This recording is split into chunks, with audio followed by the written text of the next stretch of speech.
here. So welcome everyone. My name is Day Cooper Hagel. I'm the director of Mental Health Wilderness First Aid.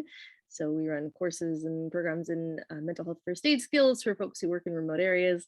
And it's really great to see some old faces and some new faces here tonight. And I'm very excited to welcome Tara Souch to do our guest speaking event for us tonight. I've been trying to get Tara to do a guest speaking event for us for a long time. So this is a very exciting evening.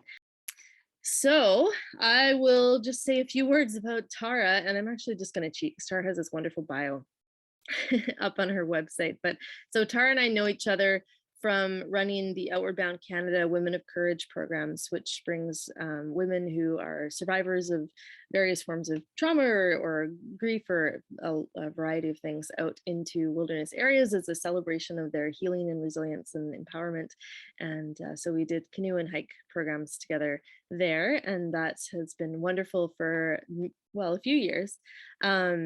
And Tara's taught me a lot about the outdoors, also working with grief and loss, working with youth, working with families, and just, picturing humans from a place of resilience and also our connection to nature as a form of real resilience as well. So I'll just read her bio on her website because, hey, that's really well written already. So like many before her, Tara grew up in Ontario and made the pilgrimage out west in search of the white fluffy powder and long mountain runs she had seen in Warren Miller ski films. After working her last summer as a camp director, she packed her car and landed in Whistler, BC. One season turned into 4.5 years. Tara worked her first year as a ski instructor and moved on to supervise the resident advisor program for staff housing at Whistler Blackcomb. During this time, she also enrolled in the Wilderness Leadership Program at Capilano University in Squamish. If she hadn't already fallen in love with the West Coast, backpacking the Cayoosh Range, kayaking around Quadra Island, rock climbing the Chief, and canoeing the local lakes sealed the deal. When Tara had the opportunity to work as an outreach worker for the youth and young adults of Whistler, her plans to pursue outdoor guiding were put on hold. Through outreach work, she discovered her passion for supporting people and decided to pursue training in clinical counseling. In 2009, she enrolled in City University of Seattle's Master of Counseling program and made the move to Vancouver the following year. Over time, her training and work at Can Adventure Education, a wilderness therapy program, brought her to Vancouver Island. Throughout her counseling career, Tara has been fortunate to gain skills working in diverse settings: a downtown office in Vancouver, a wilderness therapy program on Northern Vancouver Island, a treatment program in the South Pacific, a private practice in the Comox Valley, the Family Resource Center in Parksville, and the Health Center for Tloquet First Nation. She is full of gratitude for the many teachings she has gained from both the colleagues and the clients of each and every place she has been. Some particularly profound learnings Tara is grateful to have received are those she integrated from her time both as a participant and assistant guide with the School of Lost Borders in California. These teachings have been foundational in her current personal and professional work with the contemporary rite of passage programming and initiatory practices in nature. Currently, Tara balances a small private practice along with working for Pacific Rim Hospice Society as a counselor focusing on youth bereavement support. She also works with Lumara Grief and Bereavement Care Society with a focus on initiating more wilderness-based programming. Tara is fortunate that she is also able to maintain seasonally instructing for Outward Bound Canada, where she guides the Women of Courage backpacking and canoe expeditions. She is the co-founder of Salish Sea Eco Retreats and hosts an annual contemporary rite of passage program in the Gulf Islands. More recently, Tara has begun to present at conferences and public speaking events and is always excited to share her passion for nature-inspired healing. Makes you sound pretty good, Tara. It's funny when you were like, I'll read your bio, it's long. And I was actually thinking of the one on the front page that's really short. I'm like, it's not that long. But, oh, thank you. Okay. Gosh, what a amazing group of people. So I've done, as Rachel said, I've been a supporter on Day's course a few times. And I just feel really reminded right now of what an amazing group of people this program is able to collect from so many different places. So I just wanted to share that I just feel really, lit up with just even these little blips of information that I had about you all. So I'm just feeling really great being in this space with you all. So thank you so much for sharing your introductions. Julie, the surfing, next week, I'm actually really excited. So this time next week, I'm going to be preparing to welcome a group of teens that are coming out to the coast to do our first ever surfing and camping grief retreat. So I'm also a big surfer, and pretty excited about yeah, doing a surf grief program for the first time this week. So I just Wow, that felt sounds inspired to share amazing. I hope that. it goes really well. Thank you. Thought I'd share with a fellow surfer, ocean lover. Um, Great. So again, thank you so much, everyone, for being here. I really believe that, especially in these times, our time is such a precious gift that we give. So I feel really honored and grateful that you've chosen to spend your time here with us, and also that you've chosen to take this time for yourselves as well, because I think there's something really important around nature connection and healing, and for you to have seen this in whatever way it came across to you, and then to say, ooh, I'm interested in that thread, I'm going to show up for this. It really speaks to showing up for yourself as well. So thank you so much for being here. Day shared quite a bit about me, which is great. So I won't need to share that much more about myself. I will let you know that I'm tuning in from Ucluelet territory on the west coast of what is now colonially called Vancouver Island. So that's Ucluelet, basically pretty much as far as you can get to the west of Canada, Vancouver Island. And oh, my little cursor's not working to move. There we go. Okay. So before we begin, let's just take a moment to, as we always should, begin with gratitude. So the invitation for you, if it feels appropriate, is just to take a moment and just close your eyes. Again, that's an invitation, not a must. And sinking into perhaps a memory or a picture in your mind of a place in the natural world that you are particularly grateful for. Perhaps a place where you observe beauty, you feel joy, you feel peace, and bringing that place into your heart. And in your mind's eye or in your heart, in any way that comes up for you, expressing gratitude. And taking a moment to really feel and let that gratitude wash over you.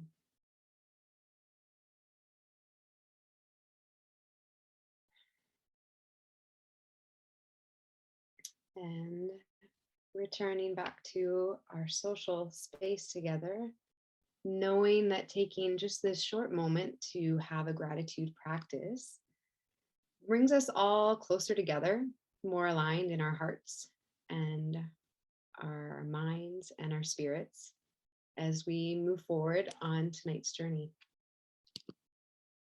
Okay.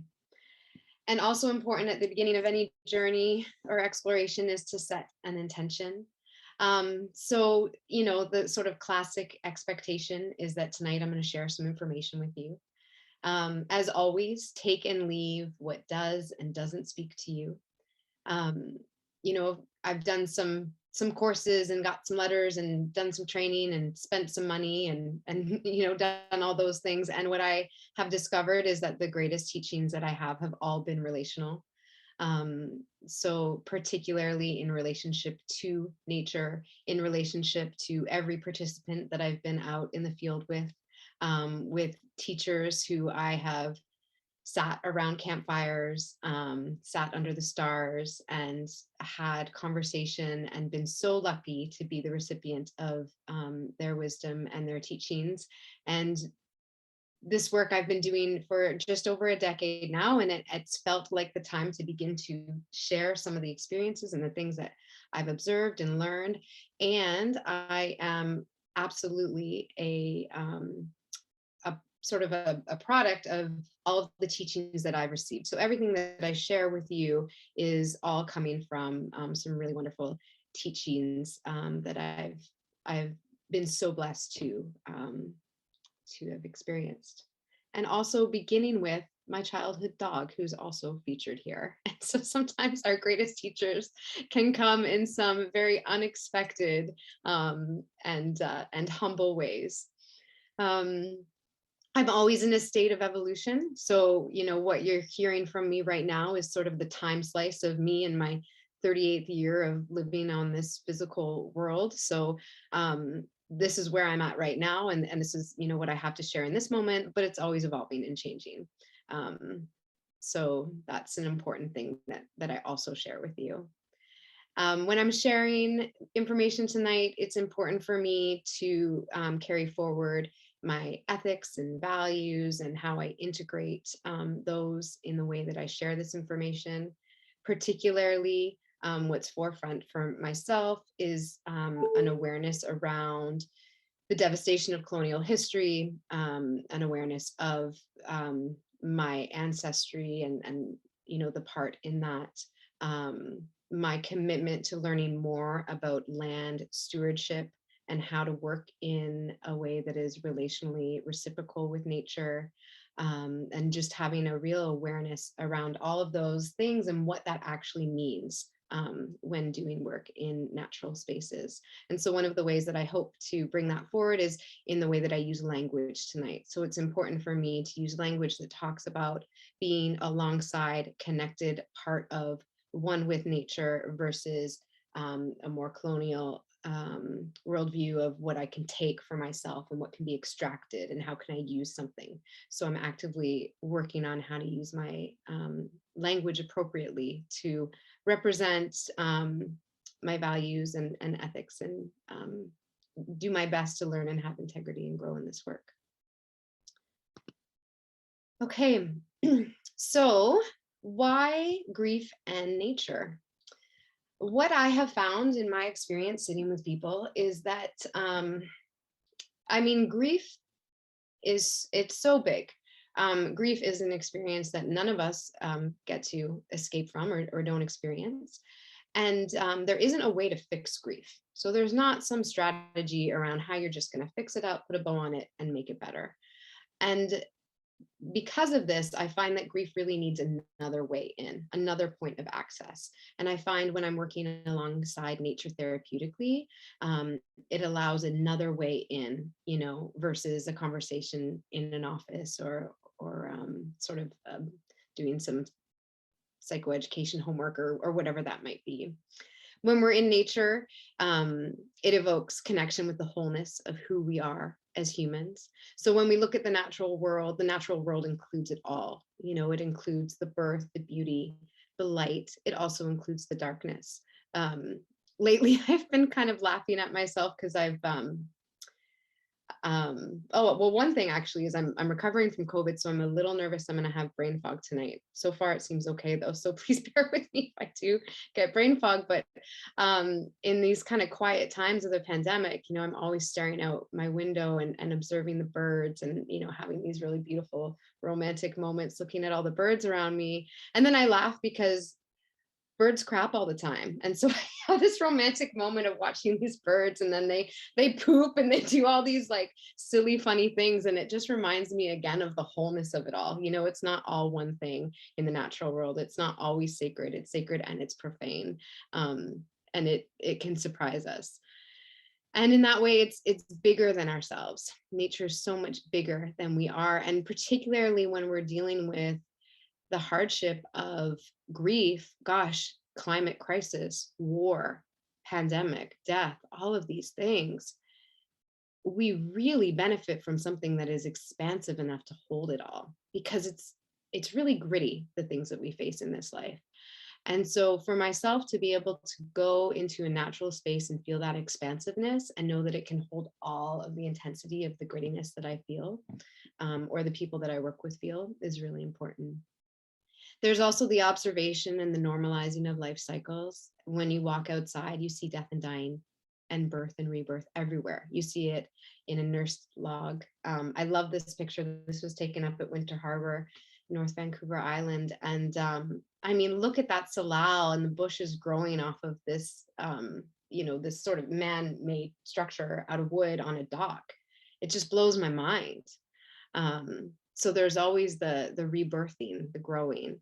And the other thing about nature is that it's like death isn't banished, right? The deer dies and its nutrients are absorbed into the ground. If you are a gardener, you know about compost and all the icky bugs that get in there and the beautiful job they do at creating new soil. It's not banished and it's not bad. It's important and it's normalized within the cycles of life. It reminds us that change is the only constant.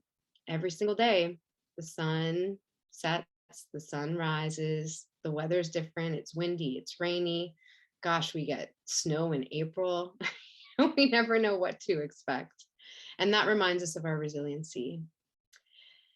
I also think it's important that the natural world does not discriminate. So it's not really about what's just or fair or deserved or undeserved, which I think is an important reminder sometimes when we get caught in reflections around grief in terms of why would this happen? How could this happen? But this was a good person. I was a good person. I did the right thing. When we look at the natural world, we learn that it isn't discriminatory in this way. It just all is. And of course, it's an enigmatic, which means we can't really name it. It's a mystery. It's bigger than ourselves. I have also experienced, as well as folks I've worked with who have experienced this, is that time in nature opens us up to other realms. And there's often opportunity for ancestral connection and a doorway to bigger stories. And so those are some of the points that I have reflected on as being highlights in terms of how and why I think it is that grief and nature work so well together. I'm probably definitely know that I'm speaking to folks who are already on board with a lot of these things just based on your descriptions and what I heard that you're involved in. And I'm sure this list will continue to grow for me. Okay. Just quickly looking at the chat there. It looks like there's good dialogue. Okay. So what I'm going to introduce you to is a theoretical framework or a cyclical model tonight. It's important for me to share a little bit about where this comes from and how I sort of situate myself in understanding this teaching. So the teaching is pancultural in the sense that it exists across all cultures.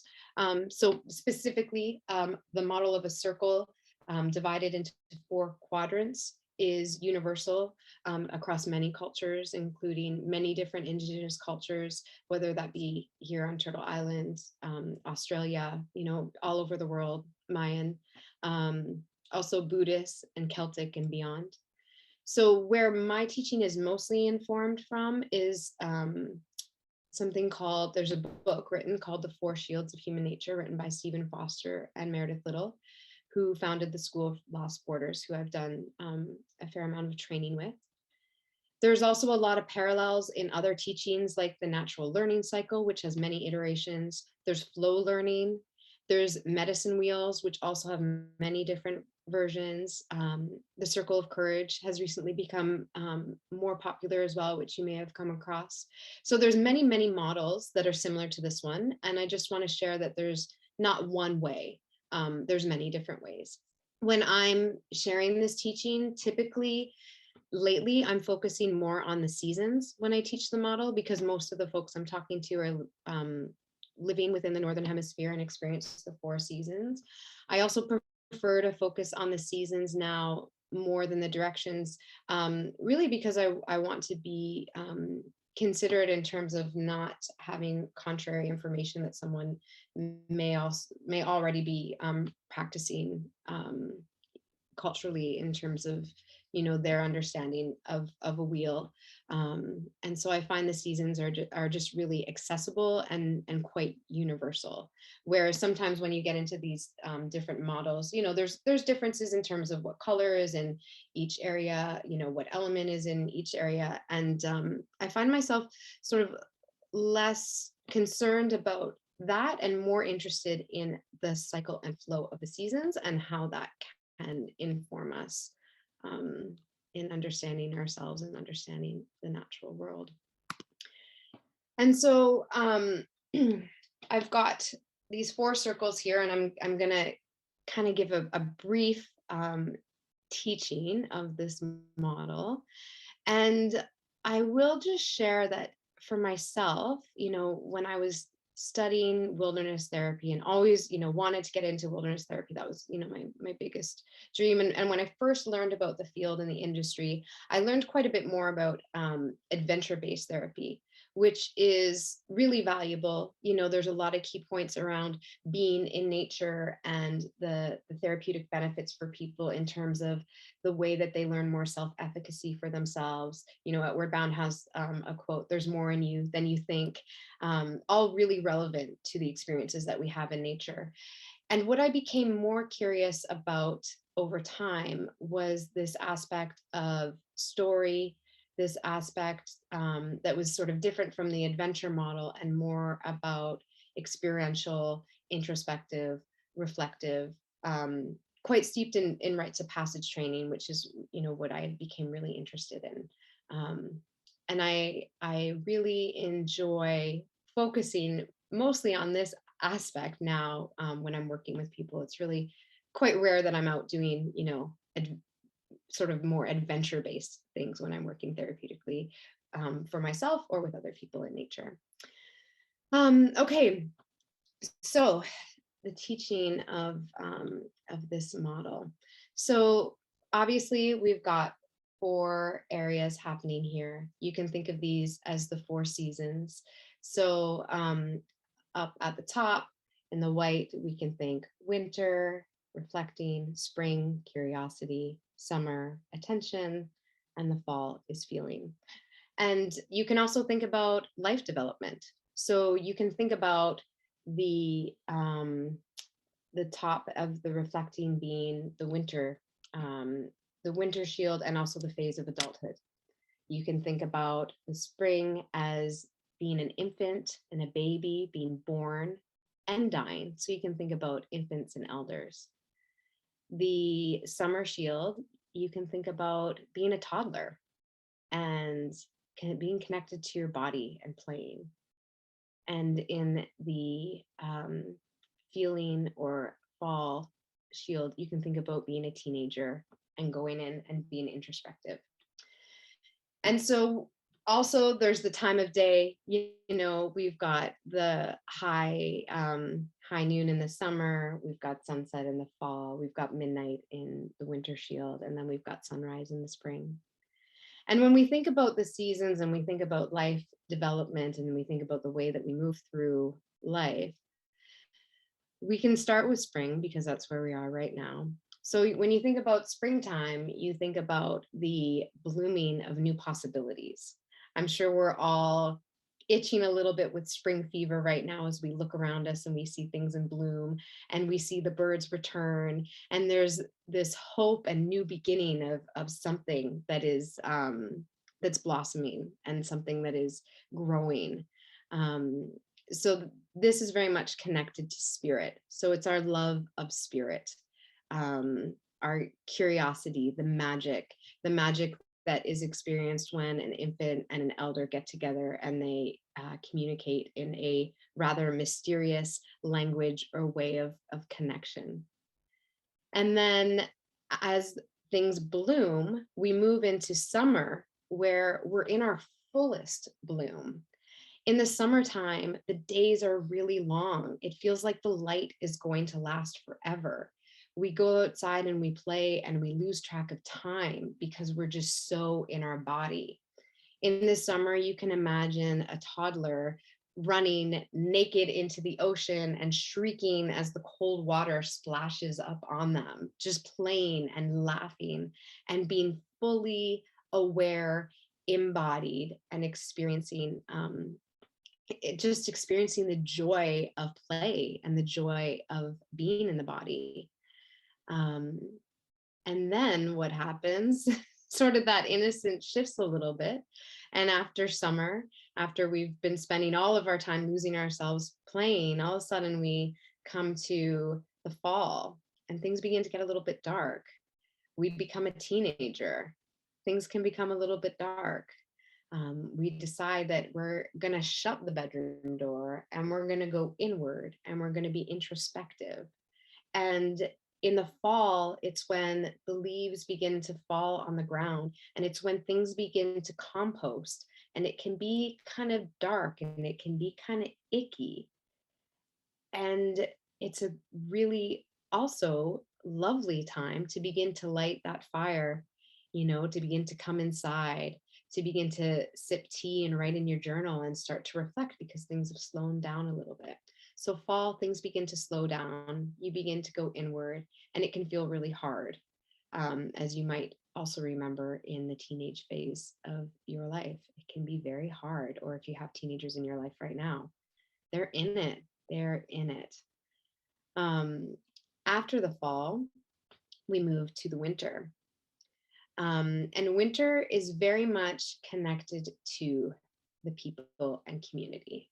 And so when we think seasonally, we've lost our sense of how difficult it actually is to survive the winter because we have so many things available to us now, right? We've got electricity, we have grocery stores, we just walk in and we get whatever we want.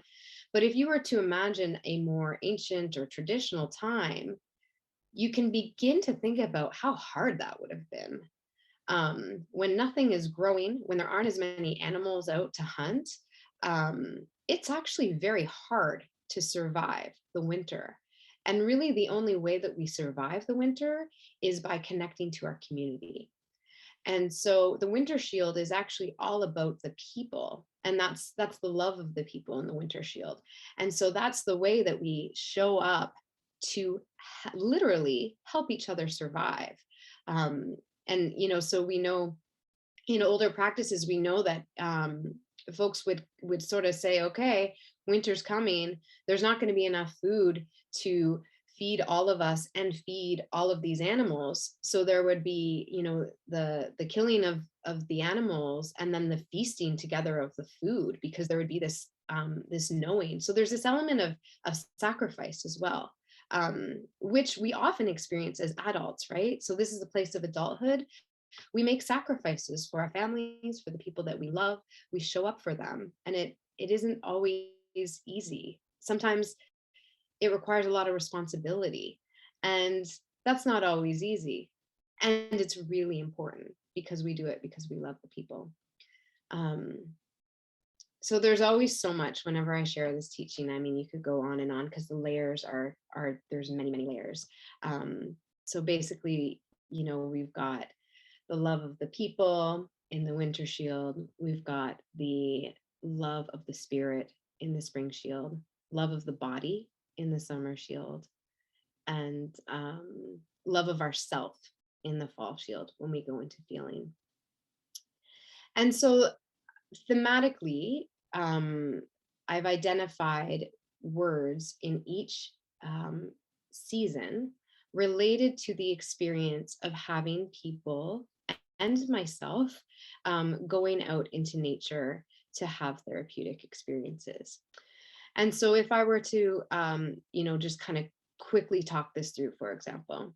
So if we begin from a place of curiosity, and I'm going to use a spider in a web as an example. So we're out in nature, a spider catches our eye, and we begin to be curious about that spider. And so when we're becoming curious, we might be asking ourselves questions like, where's the spider going? What's the spider doing? And then our curiosity automatically moves us into the place of deep focus and attention. And so First, we've had the curiosity, then we have the attention, and we really begin to hone in and really watch.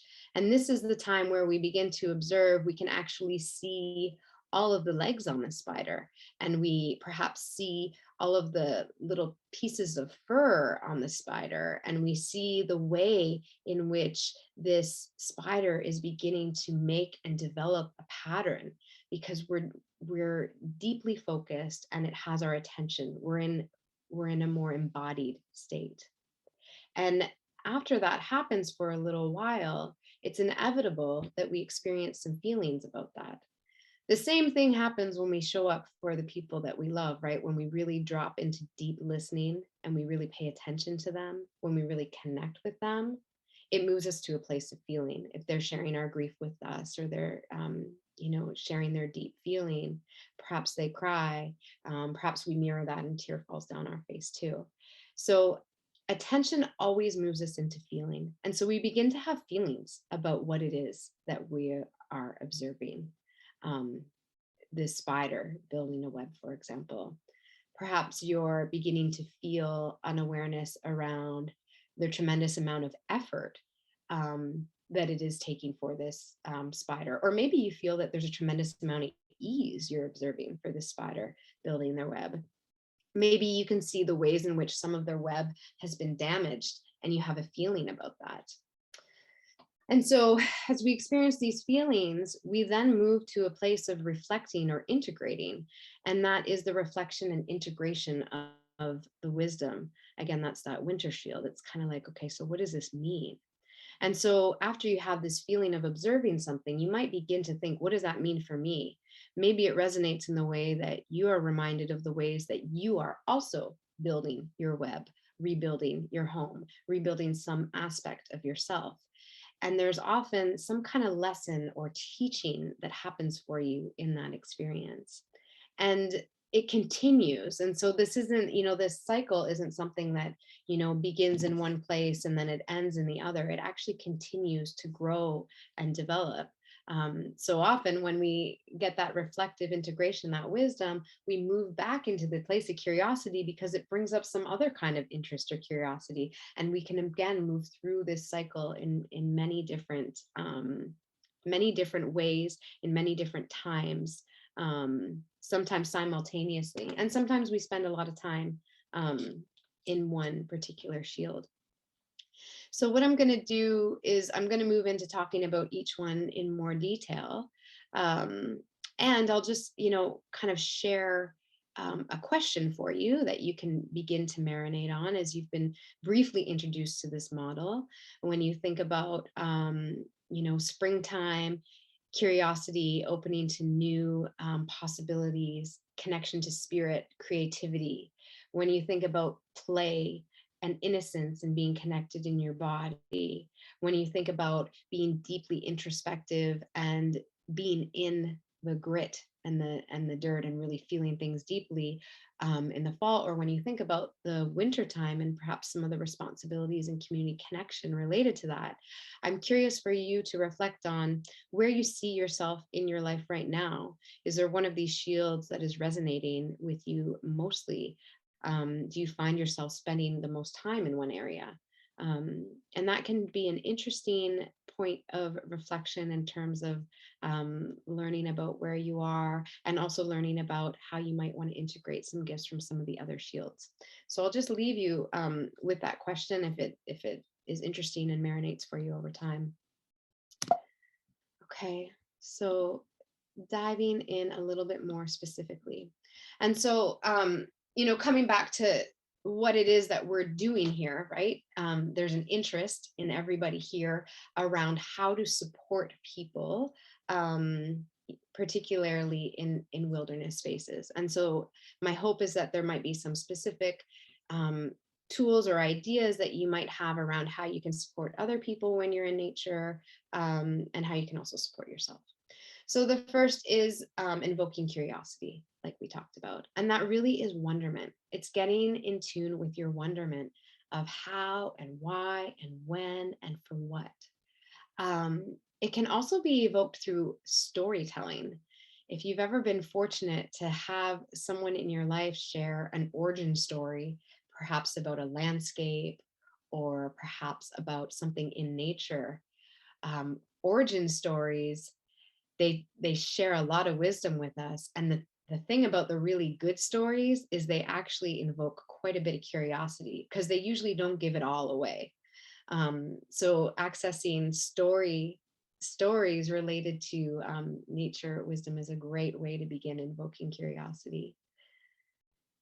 Just noticing what continues to show up for you. Are there particular messengers or totems that seem to continue to show up for you? Are you seeing a lot of spider, a lot of eagle, a lot of deer, a lot of mouse?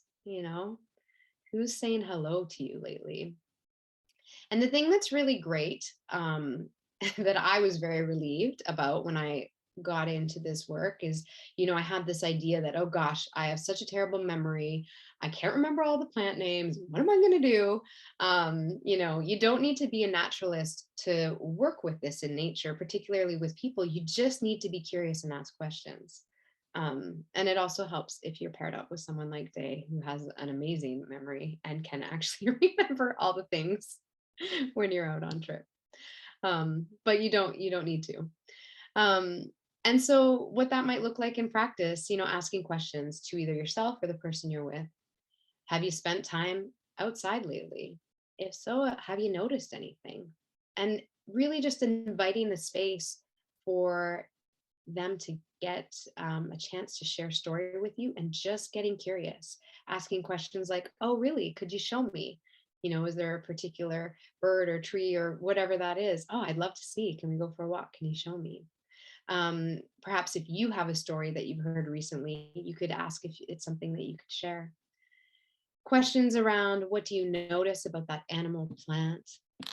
How do you think it survives, communicates, experiences joy? That's an interesting question, right? Because it implies that all beings experience joy.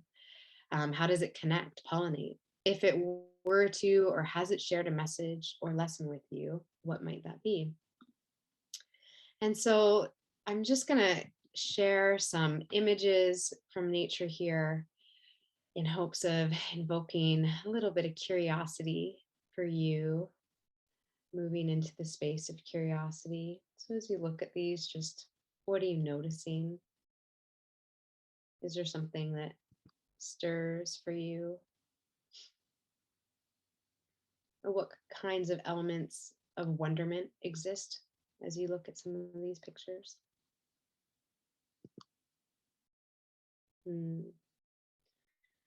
What do you imagine might be or might have happened in some of these landscapes? What do you notice? And why might that be?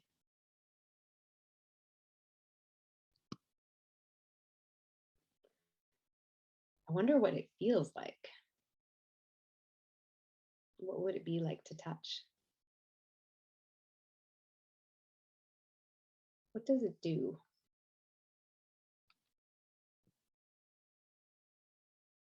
So that's curiosity.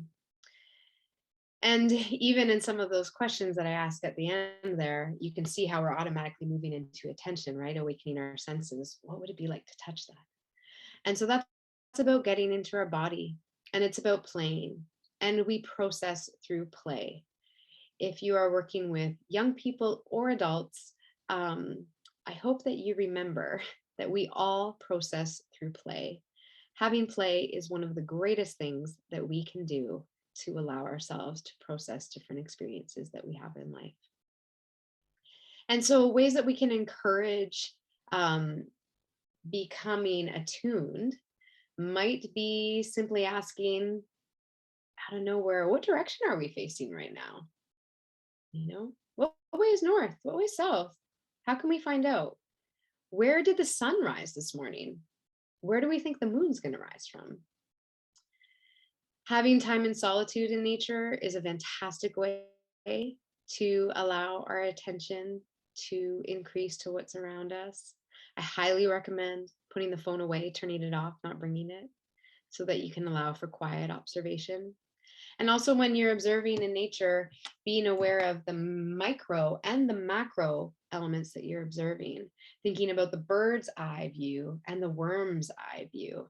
When you're thinking of, the earth and you're aware of the ground underneath you, what is it like to imagine 1 feet, 2 feet, 5 feet, 100 feet beneath you? What's under there? So what this might look like in practice: walking barefoot on the earth, drawing our attention to our feet on the earth, touching, smelling, tasting, listening, sensory activities, creating space for solitude together while apart. So I do this. I do this with folks I work with. I also do this with friends.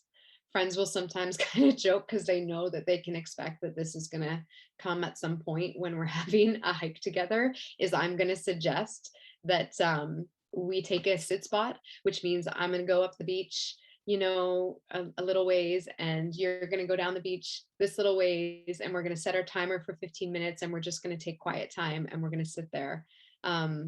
Truly, this is something people have expected as a norm when they spend time with me, because it really does something. There's a beauty of going for a hike and a walk with a friend in nature, and there's the reality of the talking, right? You're involved in the talking and the doing, and there's something so magical that happens even if you're just able to take 15 minutes of solitude and just incorporating it as a practice, and see what happens when you just slow down and you sit in that one spot.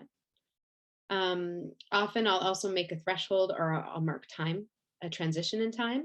So that basically can just look like taking a stick and writing a line on the ground and deciding, once I walk over this line, I'm going into a liminal space where I'm open to all messages that are coming to me from nature. And I'm going to be silent for all this time, or whatever that might mean for you.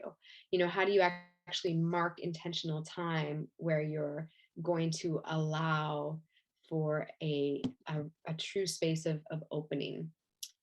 And I would also add, in any of these practices that you're doing, again, the ways that we can break down an extractive or entitled colonial mentality is remembering to asking every time. If it's reaching out to touch a tree, may I touch you? And actually pause to hear what the response is.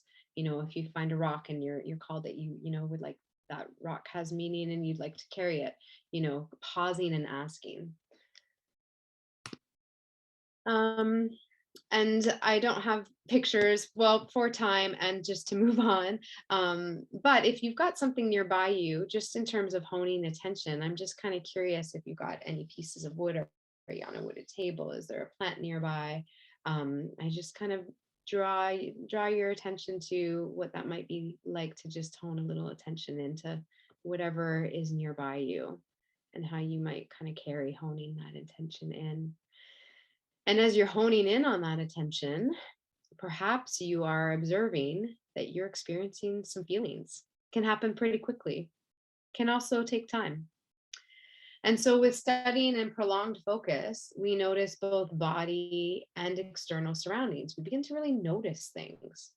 Oh, I can hear the birds chirping. Ah, I can actually hear the wind in the trees. We really begin to notice, and that brings us to a place of feeling. There's a feeling that we get, a feeling state around that. Ways that you can really kind of perhaps accelerate the experience of feelings or feel big feelings is working with nighttime nature landscapes, working with dark symbols. And I have got a picture of a fire there, turning into the elements using fire, practicing alchemy. So what that might look like is perhaps, having a fire in the darkness of night, and maybe praying, maybe throwing or releasing something into the fire. When I'm talking to folks, I talk a lot about self-created ceremony or self-generated ceremony. And really what that is, it's about when you have these feelings. So when you've are curious, you're paying attention, and you begin to have these feelings, you might get some messages around some ceremony or ritual or something that you might want to do. And so, really being open to how you might respond to that and create a self generated ceremony. And that can look a lot of different ways. On the side here, I've listed some practices, and that could be like releasing sound. So, that could be screaming, yelling, it could be drumming, it could be rattling, it could be singing, it could be praying, chanting, dancing. It might look like burning words or objects. It could also look like letting water dissolve the words on something. It could look like allowing water to clean an object or clean yourself. It could look like wrapping sticks together and breaking them apart. It can look like throwing rocks. It can look like creating a nature mandala or a nature scene. Oh, I didn't mean to do that. Oh dear. Uh-oh. Can I go backwards? Yes, I can. Thank goodness. Yeah, so there's, many different ways that you can practice this self-generated ceremony. So here's a picture of one that I did. This is solstice. So this is a letting go fire on the beach. It's a winter solstice, it's sunrise. And it's actually a ceremony that I did with a former partner at the ending of a relationship. So the ways that, nature ceremony can be incorporated and marking transitions or periods of grief in life, that you can do individually. And you also have the option of inviting other people into your life and doing them together. So reflecting and cultivating the wisdom. So this is the last section, allowing your observations and your feelings to marinate while being open to any lesson or messages that come forward. And so one of the key pieces in the way that I like to practice is bringing it back to community in the form of a story. And for myself, this was what really in particular drew me to the work of the School of Lost Borders, because the School of Lost Borders will always bring it back to how when we go out into nature, we don't do it so that we can have a individualized peak experience that's isolated within ourselves. We're actually always going into nature so that we can recognize, realize, and actualize our gifts so that we may better serve the community, so that we can serve the collective. And for myself, that's really important when I look at, sort of different ceremonial or peak experiences that folks are participating in. And of course, individual healing is absolutely important. The piece around community healing is also so important. And that's really the biggest teaching that we get from the natural world, right? Is that it's all interconnected. It's a big web. This idea of separateness is an illusion. We are actually all connected. And so bringing it back in story, what that might look like is, sharing the story with a friend. If you try the 15 minutes or whatnot of a sit spot, might you just share a little bit with your friend around what you experienced in that time? Journaling is a great way to cultivate our wisdom. Saying it out loud, really powerful, something that I do outside in nature all the time. And it's amazing the thoughts that can spin around our brains in a day, and this record that can just go on and on and on. And there's something about when we actually vocalize the words out loud and speak them to a tree, to a plant, to a spider, that really asks us and offers some clarity in terms of what is actually true. So saying it out loud is a really powerful way to have further reflection and cultivate wisdom. And observing the changes in a place over the course of seasons. I really enjoy that. One of the things depending on where you are located right now, you might relate to, but I get so excited about the return of skunk cabbage. It's like one of my favorite times of year. It's just like bright yellow it's so fast. And so I love visiting these familiar places right now. And I see the return of the skunk cabbage. And there's something really beautiful for me around how I'm connected to these places that I return to, and I observe the change over time. There's an intimacy there. And so what that might look like in practice. So again, telling your story to a community of care, such as caregivers, counselors, guides, elders, ancient ones, rocks and trees. Okay, rocks and trees. I mean, thousands and thousands and millions of like beyond wisdom, like steeped in wisdom, the natural elements that surround us. I frequently talk to them and sit and listen and see what comes back to me, or talking together as family or friends.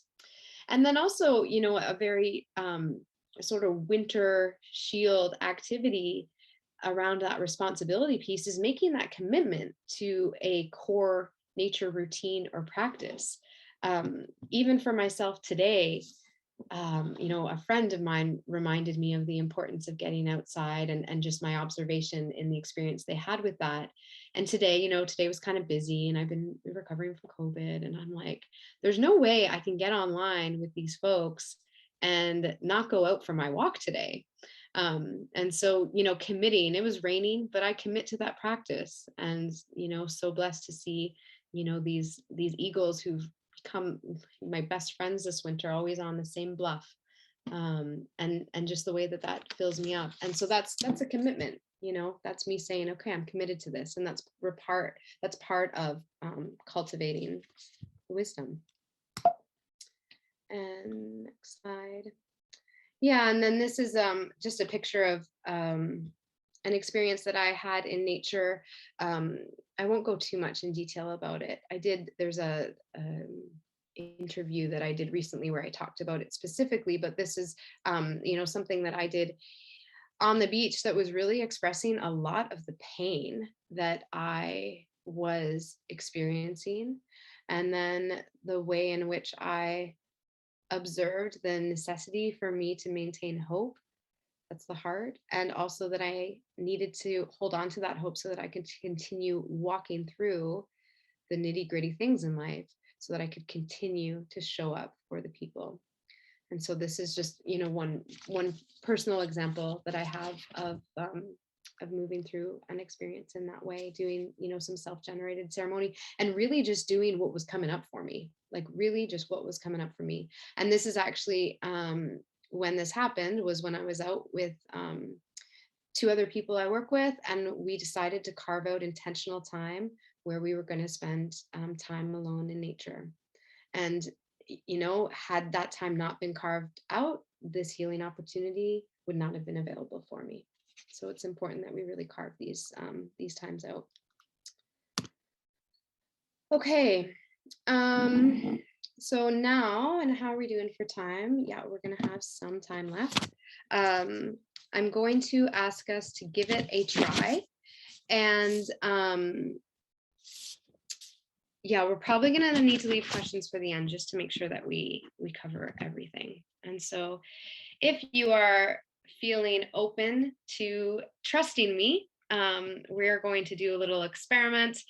This whole past couple years has been about how I can bring my love of nature onto Zoom. So that's what we're doing, when really I would rather just be sitting outside with everyone doing these things. We're finding new and different ways to do it. So the invitation for you is, again, an invitation to close your eyes.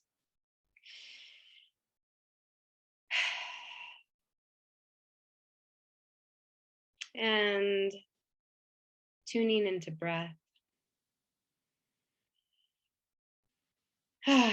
Tuning into your body. Gosh, how's your body feeling today? Maybe this is the first opportunity you've had to ask that today.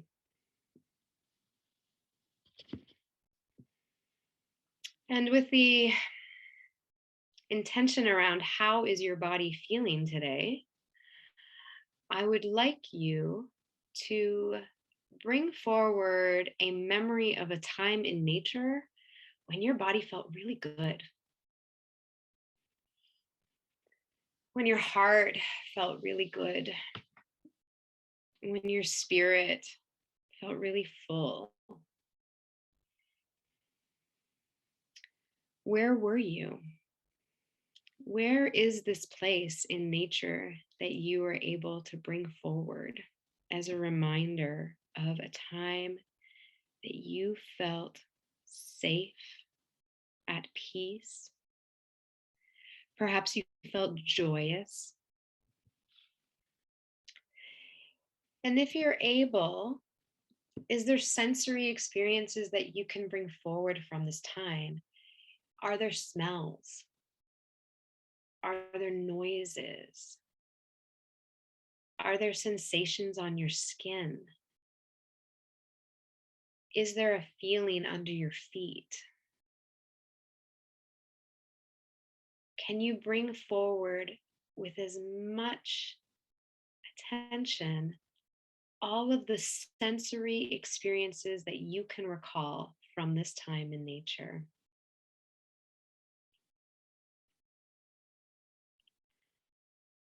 And now keeping them as alive as you can. And maybe you did this at the time, maybe you did it consciously or unconsciously. But what I would like to do is I'm going to invite you to ask a question to this landscape. Maybe it's around bringing forward a sorrow or a fear. Maybe it's a question. Bring it forward to this landscape. And then observing and feeling the response. Are there symbols, whisperings, stories, metaphors? And I'm just going to give you a moment of quiet so that you can really hear the response.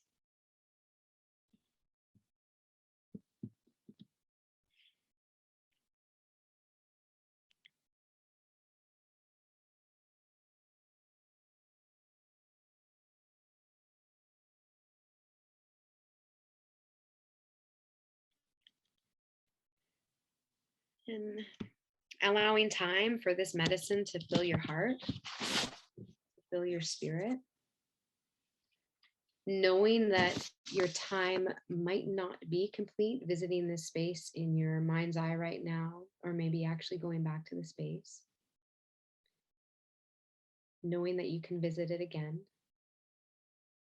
And knowing that you're preparing to return to the digital social space that we share, there's an invitation to express gratitude to the land and its beings in the most meaningful way that comes forward for you. Just taking a moment to express that gratitude.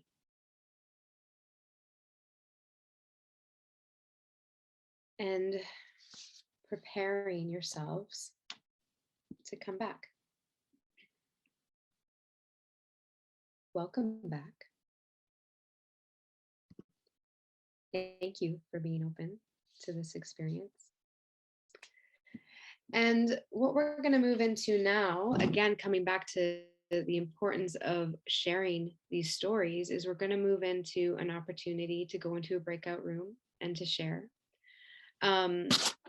So I'm going to ask that you aim for around a level 4 to 6 of sharing. And so what I mean by that is, you know, if a 0 is you're not sharing anything and a 10 is you're totally spilling your guts, the ask is that you keep it in the 4 to 6 range, knowing that this time is short, it's isolated, knowing that you're probably going into a breakout room with someone that you don't know, also being aware of their capacity. And what I'm going to ask is that you sort of keep, if you're sharing about the question, which you don't need to, just keeping it thematic. So for example, you know, was it an end of a relationship, climate crisis, war, you know, whatever that might be, you know, is there a theme around it, workplace balance, burnout, etc. You know, not the details of what's happening for you personally, just the theme. And then what you're going to do, if you'd like to, is you're going to share for about 4 minutes. And we will send a message to you in your room when we're at 3 minutes, allowing for a 1 minute warning.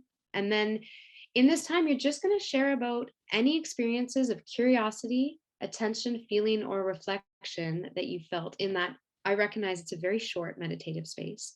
And still, what came up for you in that time, or even what comes up for you as you think about that space and the beings there and what you see and what you feel there. So at the end of that, the listener is going to offer 2 sentences or less about what they heard, this person sharing the story. Please resist interpreting or analyzing, because the story is perfect just as it is, and we don't need to do that. More often, we just need to get out of the way. And we can let people know that we see them, because being witnessed is powerful medicine. We can let them know that we see them simply by offering what we hear as being beautiful. And then we're going to rotate so that each person gets a turn, and then you'll get a 1-minute warning that the rooms are closing, and then that will give us just a little bit of time for questions and reflections. So Rachel, are you ready to go with the, yeah, woo, all right, you've all done this before. Going to teleport into a different space. Enjoy your time, and we'll see you back here. I'll leave it in your hands, Tara, for how to facilitate and wrap up and everything like that. I do like to absolve people of any pressure to stay beyond 7, because everyone's got their own lives and commitments, and we appreciate you being here. So I'll kind of formally let folks go at 7, but you're more than welcome to stick around for another few minutes. And I know I have a couple of questions for Tara too. I will lose the internet at 7:15. My dad is going to turn it off so he can meditate. Right on. I know, right? So anyway, Tara, I'll leave it to you to kind of use the next bit of time as you see fit. Okay, thank you. So given that we've just got a couple minutes, which is actually okay, because we're wrapping up. I would love to have conversation. And so maybe if some people want to stay around, they're welcome to have conversation about how that activity was for you. What I wanted to share in this sort of second last slide here is just some examples of activities, if you wanted some prompts around prompts you might offer for other people, or prompts that you might offer yourself in terms of ways to go into nature. So just some fun ones, go into nature, find a symbol of your life, do something with that symbol, ask permission to bring the symbol back, etc. And I'm actually just going to cut and paste that into the chat, because if you want to cut and paste it and save it on a note or email or something you have on your computer, you're welcome to do that. And then one of the closings that I have offered is the closing words waterfall, where we just type something in the chat and then we all hit send at the same time and say goodbye. So we can also do that. And we do have a couple minutes for questions and reflections. I wish that I could alter time in some way so that we weren't wrapping up so quickly, because I would love to hear how that was for you, or any questions that anyone has. Thank you so much. Can I invite us to do something, Tara? What if we do that, the words waterfall, which I love so much that you taught me it. And that'll be like kind of a formal end if folks do need to sign off, but then we can have another 10 plus minutes to chat. Love it. Okay, let's do it. So basically, don't hit send yet. So everybody get into your chat.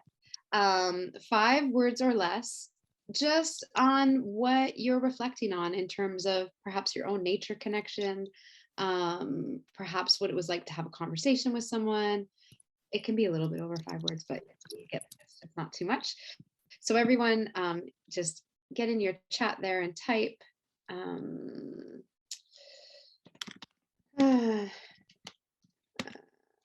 I'm doing the same thing. Yeah, perhaps what is inspiring you. Okay, does everybody have something? Is there anyone who doesn't?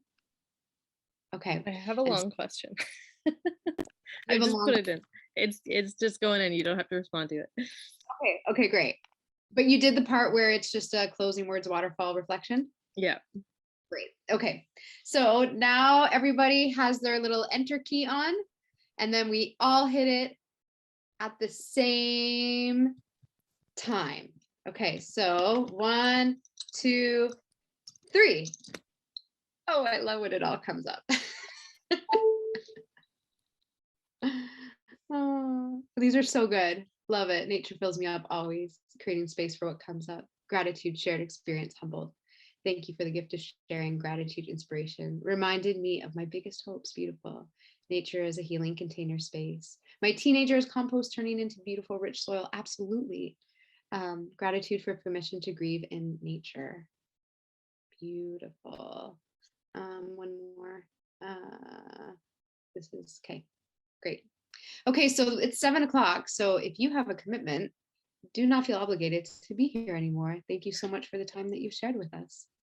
And if you don't have a commitment, you also don't have to stay either. You can just go.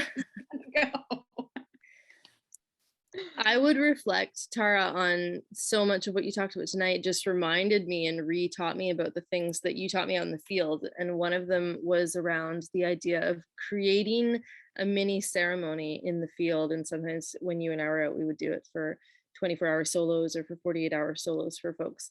But also just the idea of creating like a mini solo or a mini sit spot experience where, like you're saying, you take that moment to set an intention. And maybe I'll chat briefly about my intention after, because it was so powerful for me when you introduced me to that.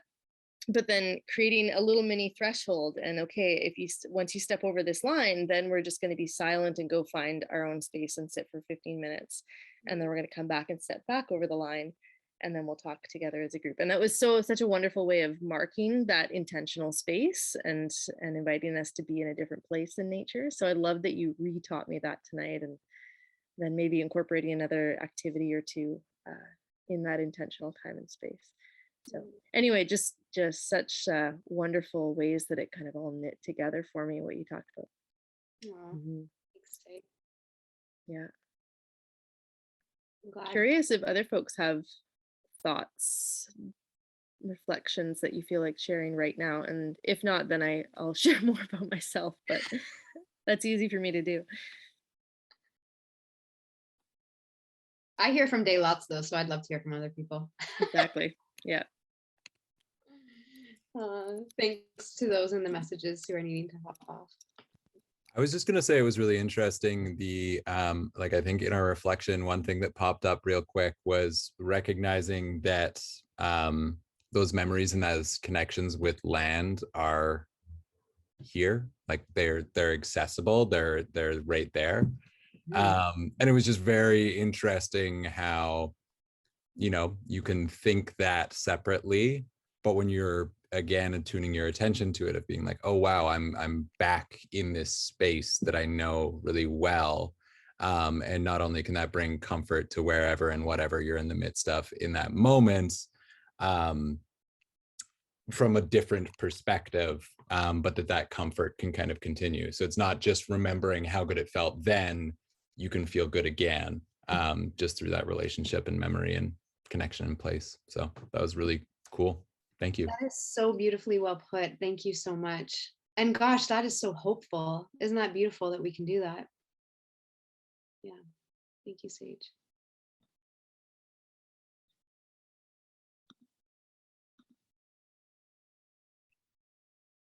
Also, at the risk of saying too much, I also just wanted to say the hint to say it out loud. I did that internally because I had like this ask of, in this place that was really significant for me, and I just said, why did it take so long? And then I felt like silly, and it was like an internal voice thing, and I was like, okay, maybe not, maybe that was a dumb question. And then I was like, say it out loud. And so that I just visualized myself like yelling it into the space. And there was kind of like an echoing from this like mountain ocean landscape. And then it was quiet. And then it just said like, because it does. And it was just at that moment where I was about to be like, I don't know if it worked. And then that kind of came at me and I was like, whoa, okay, that was okay, cool. So thanks for the reminder to say it out loud. Oh, I love that. Thank you. Yeah, so good. That's so powerful. Just Tara would do that in groups. I remember you getting us to all, be in a circle and everyone come up with what your intention or your question is and like yell it out loud. and so powerful. I'm so glad you reflected that, Sage. Julie, I'm not sure if I cut you off. You unmuted. But then I muted again because you were still talking. I wanted to hear what you were saying. So I thought, I guess one of my reflections is that in doing the exercise of sort of imagining ourselves in that place is one thing, but then when we were in the breakout rooms and the other person was sharing theirs, it kind of could bring the listener to our interpretation of their place as well. Right. And so that was really powerful for me too. Because, I can get stuck in my own head, even imagining or bringing myself back to a place that's really meaningful. Hearing someone else's is sort of that community spirit of, it's not just my experience, that other people are having these experiences that can be healing in the story of their experience. Yeah, absolutely. Yeah. Hearing ourselves and others. Yeah. Just it's all, we're all connected. Yeah, that's beautiful. I love these sharings.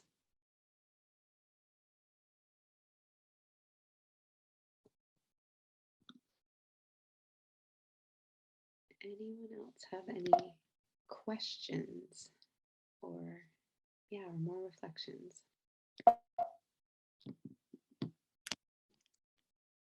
I'll add for other people, because what I was just mentioning to Day and Tara when you all were in your breakout rooms was just, I heard Tara give quite a similar talk on, I want to say it was last fall, but a number of months ago.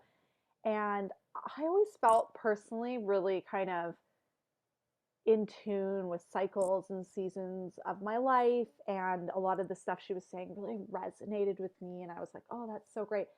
But then I realized upon reflecting on all the things that maybe I didn't quite have that same awareness or honoring other people that are in my life that I'm close to, what season they're in and where their cycle is. And one of the things, and what I wrote in the word waterfall was just, I have a teenager. My oldest is a teenager now. And I just really, when she was talking about compost becoming rich, beautiful soil, it just really made me step back and realize that I had been struggling with that transition in her life, but I was better at kind of honoring the transitions and seasons in my own life. So it was a really good reminder for those around us to be honoring their seasons. And it's helped so much over the last few months. My husband and I kind of just say that often to each other. She's compost. So that was like my big thing that I really took away, and was really such a good reminder for me. Yeah. Yeah. So glad to hear you experience that, and what a gift for your family.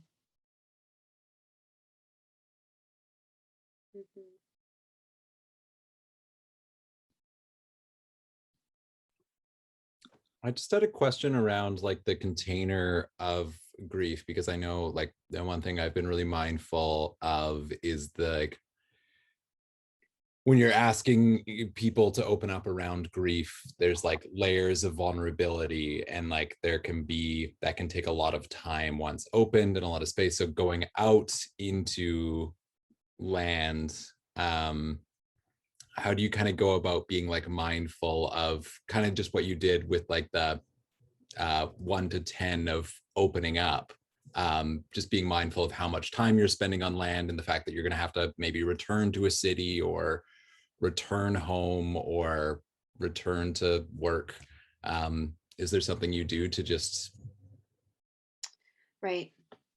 Yeah. So I feel like there's different elements of that question that I want to answer. Yeah. So, I mean, there's definitely, when I'm out in nature doing programs specific to this, there's definitely, we do a half a day conversation around what we call integration. And so, that is really about anticipating all of these things in terms of, you know, the technology and the people. It's the awareness around if we've had sacred time in nature, knowing that what we're returning to when we return to our family and friends, they've just been doing the things usually so that we can go do this. And so beginning with gratitude for them for doing the things. Because sometimes when we come back from experiences like this, we just want to blurt it all out, and it's like they don't understand because they weren't there, and that's frustrating, and then there's this disconnect, and it's like, well, let's slow down and just offer gratitude for the folks that actually allowed a chance for us to be out in nature and have time in nature. And also I do a lot of conversation around how to tune in and check around who is actually interested in the story that we have to share. So sometimes when we're holding something that's really sacred, it's particularly important that we're aware of who and when we share it, because not everybody is going to hold it in the way that is important for us for something that's so special. And so I have a lot of conversations with folks around how do you tell, you know, and you can kind of do that by, they might say, oh, where were you? What were you doing? Maybe you share a little bit of information. They get a bit more interested. You can tell they're interested. You share a bit more. And so, you know, the way you kind of walk gradually with that. And yeah, I definitely, you know, coming back to the earlier section of your question, I think what I heard in it is sort of assessing perhaps readiness or containment of conversation with people. I mean, one, it always has to be led by them, you know. So there's, what I will often do is offer an invitation, and sometimes I'm really clear about what the parameters of that are, you know. So, you know, I have, let's say you're out in the field doing something, you know, I have 15 minutes now to go for a walk. I have this, so that that person knows what is available, and you've kind of set that parameter out early on. Generally speaking, when I'm talking to people about grief in the field in particular, unless I'm doing, you know, a specific grief program that people are signing up to, but even still, it's really based, it's very much based, I'm always oriented towards empowerment, you know. And so what I will begin with is, you know, I'd like to get to know the person who you love, who died. Can you tell me about them? And I want to hear about them. I don't want to start with the death or how they died. And even when I say don't start, I mean often it's usually not. There's particular times where people want to share that, and that can be helpful. But I would really I would suggest not going there, and not pushing that. And so what I let people know is that I'm really interested to get to know the person in their life. And if they want to share stories with me around maybe some of their favorite time spent with, you know, let's say it's their grandfather or their cousin or whoever, you know, if they want to share stories with me, I love stories, and I'd love to hear them. I'd love to learn more about this person in your life. So I really just make myself available for that kind of sharing. Yeah, and it's just a lot of invitations and a lot of asking. And let's say, you know, I might say, oh, you know, sometimes it's helpful for me to sometimes I go to the ocean and I talk to the people that I love. That may sound strange, or maybe you think that's cool. Either way, it's okay, but I'm just letting you know. And if you're interested in doing it, we can leave time for that. And so just invitations. Yeah, always invitations. If I covered enough of that, there was a lot there. Okay. Thanks, Sage. All beautiful stuff. I need to sign off because of my internet, but Right. folks are more than welcome. I'll let Tara, you manage your own time if folks do want to stick around and ask you one or two more questions. Yeah. I guess the other thing I would offer, and I'm going to post all this and I'll send it out in an email too, is if folks are interested in connecting more with some of the influences that you've had in some of the work you've done as well. I know there's a YouTube video that you were going to offer us a link for that you just did as an interview in more in depth of one of the activities you did, but also to connect with the Lumara Society because they do amazing work and you've been a big part of that. And I heard you reflect on some things that they talk about as well today. And they do all kinds of online stuff too. That's a wonderful society about grief and loss, and they run a couple of conferences every year that are so powerful to go to online. So I will unfortunately have to sign off, but Tara, please manage your own time, and if there are a few more questions, then please feel free to stay, folks. It's a good resource. And thank you so much, Tara. Thank you, Day. I am available for 5 more minutes, so we can stay on till 7:20 if anyone else has any more questions. Yeah, anything.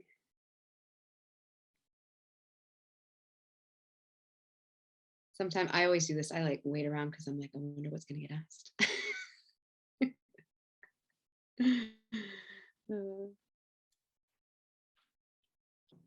What's the YouTube video? Oh, okay. So I can send that in the link. So I recently did, oh, I should be watching the chat actually. There's a couple here.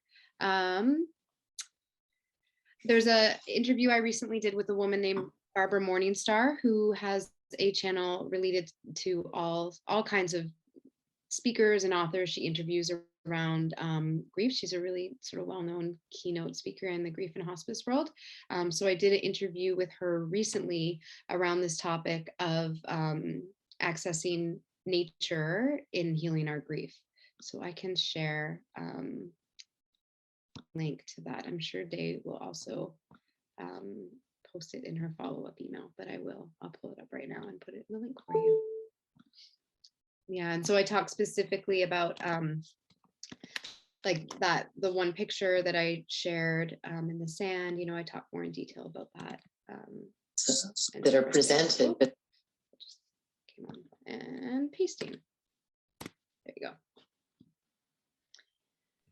I guess one question I have is just around kind of if you have things of like good places to kind of start more, like if you're looking to cultivate more of this practice, whether it's for yourself or supporting others, what are kind of some footnotes of where to start? Oh, that's a good question. I mean, always nature is the greatest teacher. So beginning in nature. There's so places that have influenced me. So just, you know, websites if you wanted to look at them. The School of Lost Borders, Wilderness Awareness School. In terms of authors, I really enjoy Joanna Macy, Martine Prechtel, Joseph Cornell. He talks about flow learning. So flow learning, if you Google that, you'll come up with some resources around that. Yeah, those are probably some of the ones that come right up there. And there's a couple books, Ecotherapy and Ecopsychology. So those, they're just tight. I can't think of the authors of those right now. Also locally, and I wish I knew the name of it, but some of the folks at Human Nature Counseling in Victoria just published a book. I don't know if anyone knows the name of it. It's escaping me right now. But I can also look. Yeah, if you come up with, we'll put it all when we send out the email with the video, Tara. I wrote a couple down, but any sort of other things that you come up with, we can add that in when we do share the recording. Great. Yeah. I'll have a footnote section. Yeah. Also, Bill Plotkin's work is pretty neat too. Yeah. He wrote Wild Mind and yeah, different cool books around soul journey and nature, deep eco-psychology. Awesome. Thank you so much. Oh, you're welcome. Okay, we're getting down to it. So any last thoughts or questions from anyone? Okay. It is honestly such a pleasure to have gotten to meet such briefly even, but just, yeah, such amazing people from all over. So thank you so much for spending time here tonight. It really means a lot. Yeah, thank you so much, everyone. And thank you especially, Tara. That was wonderful. I'm going to have to pull up my notes from the other time and cross-examine them. Great. Yeah. Okay. All right. Take care, everyone, and have a lovely evening. Have a good night, Thank you. everyone. Thank you so Bye. much.